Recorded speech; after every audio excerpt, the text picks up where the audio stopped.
역사란 무엇인가? 대한민국의 어느 보수 인사의 동영상을 한번 보면서 역사에 대해서 한번 생각해 보겠습니다. 동영상 틀어주시죠. 거구라는 표현은 사실은 여기서 적당하지 않고 미친이라고 하는 게 정확할 겁니다. 아니 거구라고 해가지고 부정선거 음모론을 믿습니까? 그것은 거구와는 차원이 다른 더 저질의 정신상태입니다. 내란 우두머리는 사형 아니면 무기징역입니다. 최고 통치자에게는 최고형을 내려야 다시는 이런 일이 일어나지 않을 것입니다. 필리핀이나 남미에서 쿠데타가 잦았던 이유는 반란군 수괴들을 엄벌하지 않았기 때문입니다. 보수가 살려면은 윤석열의 씨를 말려야 한다는 이야기가 됩니다. 윤석열이 뿌린 악의 씨를 말려야 된다는 이야기입니다. 뭐냐? 윤석열의 폭주를 막지 못한 웰빙 토호당 국민의 힘을 심알려야 합니다. 이런 내란 사태가 다시 일어나지 않게 하기 위해서는 윤석열의 씨를 말려야 한다.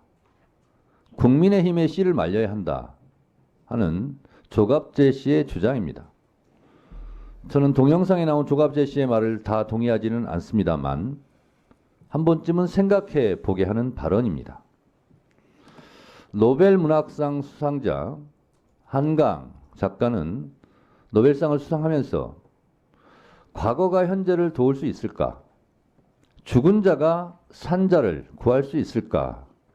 라고 해안 있는 발언을 했습니다. 오늘의 대한민국 비상계엄을 막은 것, 그래서 내란의 불길을 잡은 것, 이것은 죽은 자가 산 자를 구한 것이다 라고 생각합니다. 그 이유를 말씀드리겠습니다.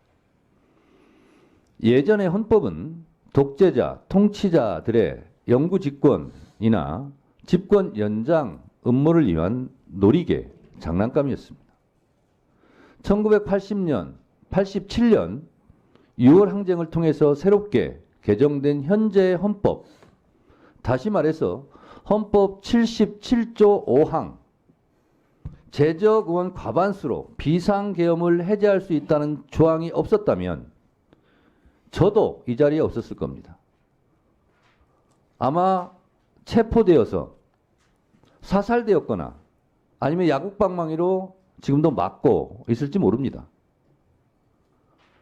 이 헌법이 77조 5항이 박종철, 이한열 열사의 죽음의 핏값입니다.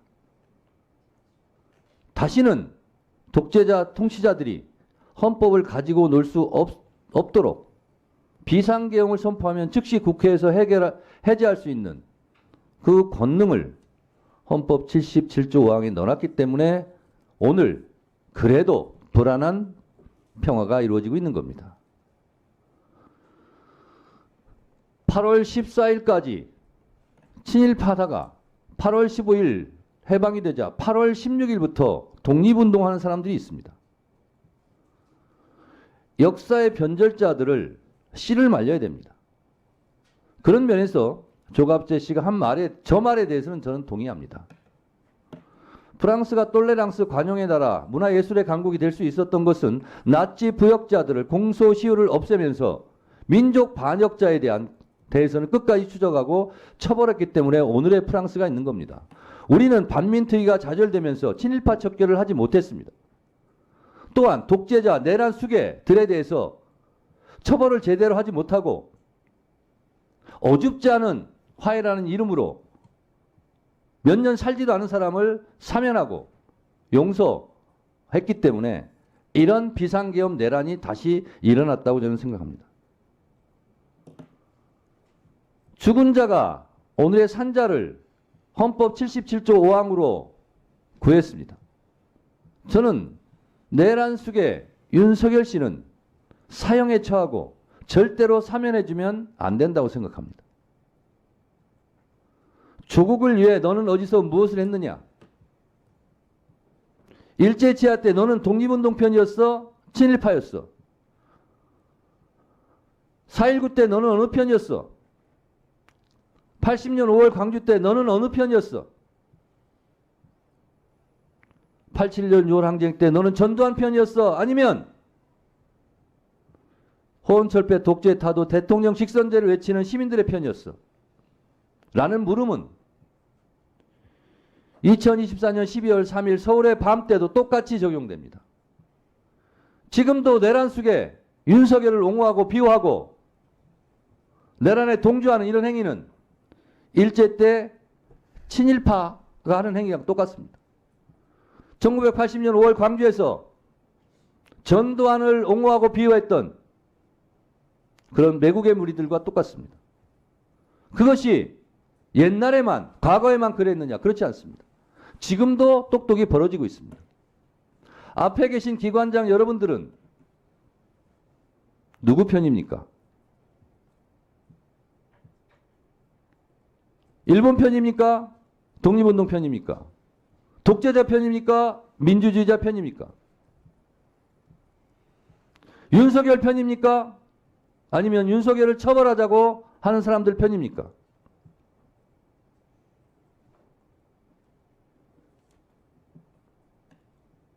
목숨이 왔다 갔다 하고 수많은 사람들이 피를 흘리면서 쌓아온 민주주의의 금자탑을 무너뜨리려고 하는 이 반역의 무리, 반동의 무리들에 대해서 여러분들이 갖고 있는, 기관장들이 갖고 있는 그 권한을 제대로 사용하지 않는다면 후세 오동훈 공수처장, 당신은 2024년 12월 당신은 어느 편이었어? 라는 질문을 받을 겁니다. 똑바로 해주시기 바랍니다. 2024년 12월 3일 밤 이쪽이냐 저쪽이냐 지금 수사하고 진실을 가리는 과정에 있습니다. 1년 후면 2년 후면 애국의 편에 섰는지 매국의 편에 섰는지 내란 수계의 편에 섰는지 민주주의 편에 섰는지 그때 가면 드러날 일입니다. 지금 이 순간 행동 똑바로 하시고 직무유기 직무태만 하는 것 자체도 넓은 의미에서 내란을 단죄할 수 있는 위치에 있으면서 그것을 철저하게 하지 않은 것, 그것도 나중에 다 죄가 될 겁니다. 한강 작가가 말했듯이 이한열, 박종철 열사가 대한민국 헌법 77조 5항을 넣게 해서 그 죽은 자들이 오늘의 산자를 헌법 77조 5항으로 살렸다는 사실을 명심하시고 오늘 우리가 사는 이 하루는 그 죽어간 선배 열사들이 그토록 열망하던 미래라는 사실을 똑똑히 인식하시고 각자 알아서 공수처장은 공수처장대로, 국방부 장관 직무대행은 직무대행대로, 법원행정처처장은 법원행정처처장대로, 소중한 의견 구독 후 법무부 댓글로 차관은 작성해주세요. 차관대로, 헌법재판소 사무처장은 처장대로 역사 앞에 부끄럽지 않는 그러한 공무원들이 되시기 바랍니다. 아시겠습니까?